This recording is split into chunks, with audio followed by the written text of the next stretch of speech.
ప్రియమైన సహోదరీ సహోదరులకు ప్రభువు పేరిట వందనాలు. మీకు మీ కుటుంబానికి యేసుక్రీస్తు యొద్ద నుండి దీవెన ఆశీర్వాదములు మెండుగా కలుగునుగాక. ఈరోజు యేసుక్రీస్తు యొద్ద నుండి మీకు బంగారు మాట, దేవుని వాగ్దానము.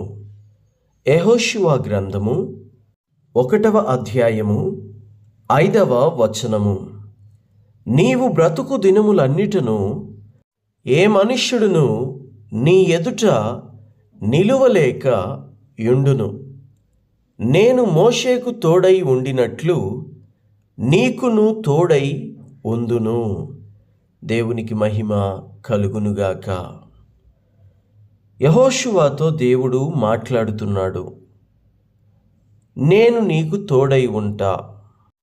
ఏ మనుష్యుడు కూడా నీ ఎదుట నిలువలేకుండా నేను చేస్తా. దేవునికి స్తోత్రం.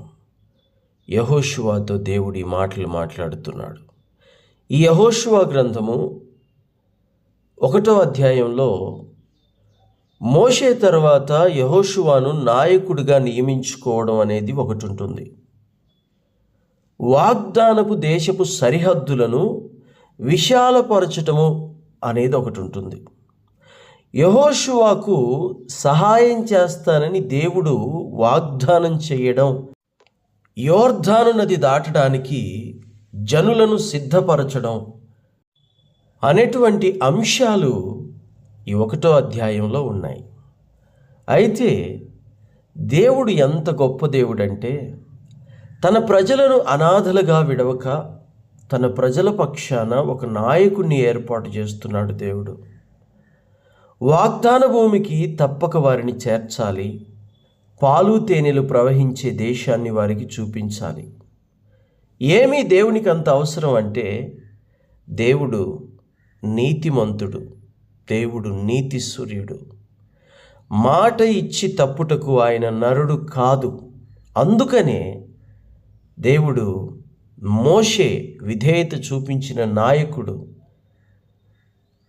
దేవుని ఇల్లంతటిలో సాత్వికుడు అయిన మోషే మృతి నొందిన తరువాత తన ప్రజలను విడవక, ఎడబాయక, వదిలివేసి వారిని ఆ అరణ్య ప్రాంతంలోనే విడిచిపెట్టక దేవుడు యెహోషువను సిద్ధపరుస్తున్నాడు. దేవునికి మహిమ కలుగునుగాక.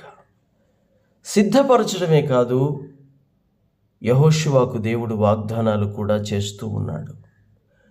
ఈ యెహోషువ ఎవరు?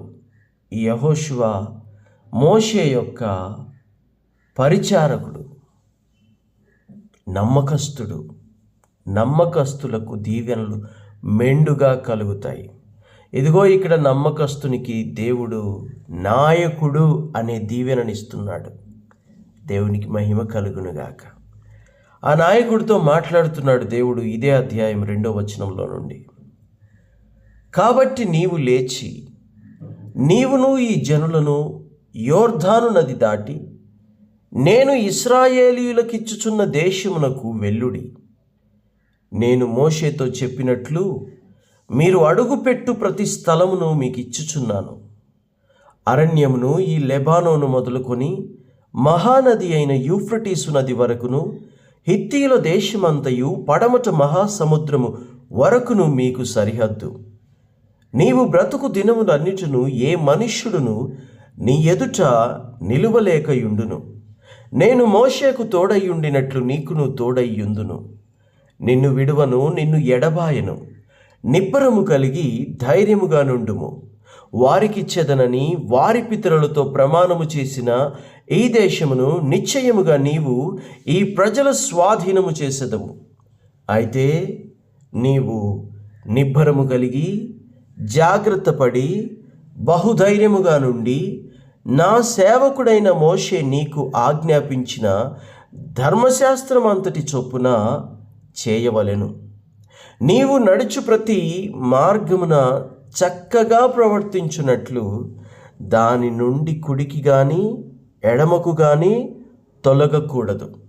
ఈ ధర్మశాస్త్ర గ్రంథమును నీవు బోధింపక తప్పిపోకూడదు. దానిలో వ్రాయబడిన వాటన్నిటి ప్రకారము చేయుటకు నీవు జాగ్రత్త పడునట్లు దివారాత్రము దాని ధ్యానించిన ఎడల నీ మార్గమును వర్ధిల్లజేసుకొని చక్కగా ప్రవర్తించదవు. నేను నీకు ఆజ్ఞ ఇచ్చి ఉన్నాను గదా, నిబ్బరము కలిగి ధైర్యముగా నుండుము. దిగులు పడకుము, జడియకుము. నీవు నడుచు మార్గమంతటిలో నీ దేవుడైన యెహోవా నీకు తోడై ఉండును. దేవునికి మహిమ కలుగునుగాక. దేవుని బిడ్డ, నీవు దేవుని ద్వారా ఏర్పాటు చేయబడిన దేవుని సేవకునివైతే, దేవుని ద్వారా ఏర్పాటు చేయబడిన నాయకునివైతే, దేవుడే నిన్ను ఎన్నుకుంటే తప్పక దేవుడు నీకు తోడై ఉంటాడు. నీ పరిచర్యలో తోడై ఉంటాడు. నీ సేవలో దేవుడు తోడై ఉంటాడు. నీ సేవను దేవుడు వృద్ధి చేస్తాడు. నీ పరిచర్యను దేవుడు వృద్ధి చేస్తాడు. నీ సంఘాన్ని దేవుడు వృద్ధి చేస్తాడు. నీ మినిస్ట్రీ, నీ సేవ వృద్ధి అవుతుంది. అంతేకాదు, ఆ వృద్ధి అయిన సేవ ద్వారా అనేక ఆత్మలకు వాక్యము అందుతుంది. ఆత్మలకు చక్కటి ఆత్మీయ ఆహారము కావాలి. దేవునికి మహిమ కలుగునుగాక. ఆ ఆహారము వాక్యమే. అధికముగా వాక్యమును ప్రకటించాలి. దేవుని ప్రేమను క్రియలలో కనబరచాలి. దేవుని బిడ్డ, దేవుడు నిన్ను ఎందుకు ఏర్పాటు చేసుకున్నాడో, ఎక్కడ నిన్ను ఉంచాడో అక్కడ నీవు నమ్మకంగా దేవుడి పని చేయాలి. మీలో కొందరికి దేవుడు సేవా భారం ఇచ్చాడు. నమ్మకంగా సేవ చేయండి. నిన్ను నమ్మి దేవుడు సంఘాన్ని అప్పగించాడు. తన స్వరక్తం ఇచ్చి కొన్న సంఘం అది. దేవునికి స్తోత్రము కలుగునుగాక. సంఘాన్ని జాగ్రత్తగా పోషించాలి. నీ బిడ్డలకు ఆత్మీయ ఆహారం చక్కగా అందించాలి. అపవాది చేతిలో పడకుండా చూసుకోవాలి. అలాగే ఇది సేవకుల బాధ్యత. మరి మిగిలిన వారి సంగతి ఏమిటి? దేవుడు నిన్ను నమ్మి నీకు ఒక కుటుంబాన్ని ఇచ్చాడు, భార్యనిచ్చాడు, బిడ్డలనిచ్చాడు, తల్లిదండ్రులనిచ్చాడు. నీ కుటుంబాన్ని నీవు జాగ్రత్తగా చూసుకోవాలి. పని చేయాలి కుటుంబం కోసం. నిన్ను నమ్మి దేవుడు నీ కుటుంబాన్ని ఇచ్చాడు, భర్తనిచ్చాడు, బిడ్డలనిచ్చాడు, భార్యనిచ్చాడు, అత్తమామనిచ్చాడు. నీ కుటుంబంలో ఇంకా నీకు అనేక మందిని ఇచ్చాడు దేవుడు. నమ్మకంగా ఉండాలి. భార్యగా నమ్మకంగా ఉండాలి. భర్తగా నమ్మకంగా ఉండాలి. ఒక ఉద్యోగిగా నమ్మకంగా ఉండాలి. వ్యాపారం చేస్తున్న వ్యక్తిగా నీ పనిని నీవు సక్రమంగా చేయాలి. ఒక బాసుగా ఉంటే నమ్మకంగా చేయాలి. ఒక దాసునిగా ఉంటే నమ్మకంగా ఉండాలి. నీవు ఏ పని చేస్తున్నా, ఎక్కడున్నా జ్ఞాపకం పెట్టుకో, నీ ప్రభువట నీకు తోడై ఉంటాడట. బయట దేశంలో నీవు నివసిస్తున్నావు, బయట దేశంలో నువ్వు జీవిస్తున్నావు, అయినా సరే దేవుడు నీతో మాట్లాడుతున్నాడు. నేను నీకు తోడై ఉంటాను. నీవు నడుచు మార్గం అంతట్లో నేను నీకు తోడై ఉంటాను.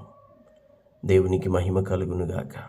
నిబ్బరము కలిగి ధైర్యంగా ఉండి, బహుజాగ్రత్త పడి ధైర్యముగా నుండి, నా సేవకుడైన మోషే నీకు ఆజ్ఞాపించిన ధర్మశాస్త్రం అంతటి చొప్పున చెయ్యాలి. ఇది కృపాకాలం అయినా సరే పునాది ధర్మశాస్త్రమే. పునాది ధర్మశాస్త్రం అయితే గోడలు కృపాకాలం. ఇంటి పైకప్పు పరిశుద్ధాత్మ దేవుడు. దేవునికి మహిమ కలుగునుగాక. 3 తప్పనిసరిగా ఉంటేనే ఒక గృహం ఉన్నట్టుగా లెక్క. కొందరు ఓన్లీ యెహోవాను మాత్రమే ఆరాధించాలి, సేవించాలి అంటారు. అంటే పునాది ఉంటే సరిపోద్ది అంటారు.